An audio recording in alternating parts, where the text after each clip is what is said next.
שלום, היי. כמה טוב שאתם באתם לראות אותי עוד פעם.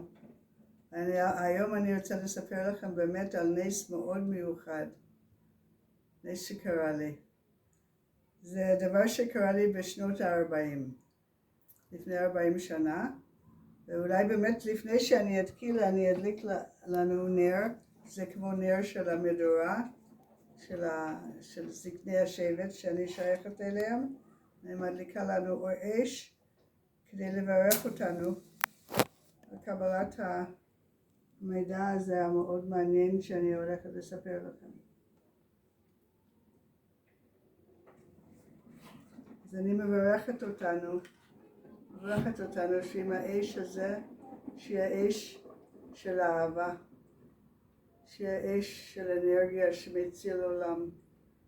אני מברכת אותנו שאנחנו נהיה אנשים שנביא ריפוי לעולם הזה.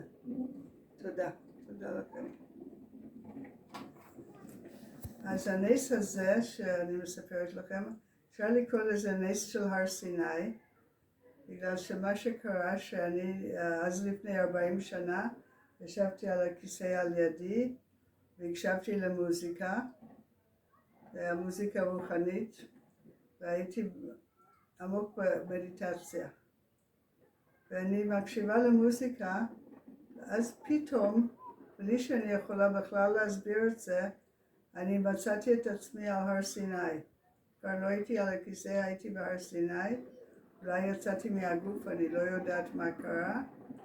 אבל האמת שאני, אחרי שהיה לי את החוויה הזאת, אני שאלתי אנשים, מה זה יכול להיות שקרה לי? ונאמר לי שזה כנראה חיזיון. זה חיזיון מהדוגמה של נביאי ישראל. אולי זה נכון. בכל אופן זה היה משהו מאוד יוצא דופן, אני אומרת לכם. אני יושבת על הכיסא הזה, מקשיבה למוזיקה, ופתאום אני על הר סיני, ממש פיזית מרגישה את עצמי על הר סיני, ואני כאילו לא יודעת מה לעשות, ואני מסתכלת מסביב, ואני רואה שבאיזשהו מרחק קטן יש שיח. והשיח הזה נתן לי את הרעיון של סנבויר, אולי זה סנבויר, ונזכרתי גם שאני נקראת על השם של סבא שלי שזה משה. אז כאילו אני מרגישה כמשה על הר סיני ויש שם סנבויר. אז התחלתי לחשוב אוי ואבוי, אולי זה יתחיל לדבר איתי, מה אני אעשה? ניסיתי כאילו לצאת מהמצב ולא יכולתי, נשארתי שמה, ואני מסתכלת על הסנה הבוער הזה, באותו רגע זה לא בער, אבל ברגע אני מתחילה לחשוב על משה, אז השיח הזה פרץ באש, והיה לי שיח סנה בוער לפניי. ואז אני חושבת לעצמי, כנראה שיתחיל לצאת קול מזה, אוי ואבוי.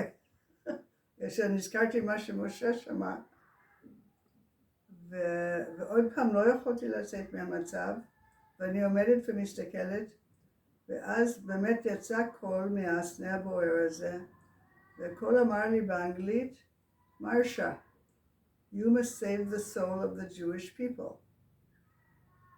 ממש נבהלתי, ואני אומרת לסנה, אבל אני לא יכולה לעשות דבר כזה, מה פתאום?